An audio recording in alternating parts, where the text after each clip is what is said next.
ঝাল ঝাল ফুচকা খাবার ইচ্ছে, খেলাম কি মশলা মুড়ি। ফুচকা কাকু বসেননি, রাত্রে রুটি করি খেজুর গুড় দিয়ে রুটি খেয়ে দিলাম লম্বা ঘুম।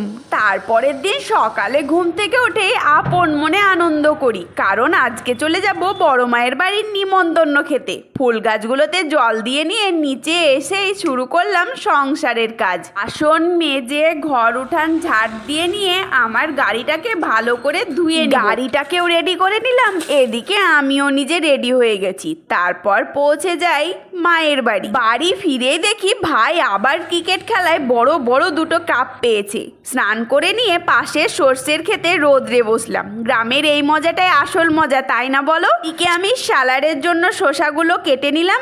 আজ করেছিল বিরিয়ানি, হাঁসের মাংস, মাছ ভাজা, দই, মিষ্টি, পাঁপড়। বড় মায়ের হাতে জাদু আছে গো, বিরিয়ানি হাঁসের মাংস অনেক মজা হয়েছিল খেতে।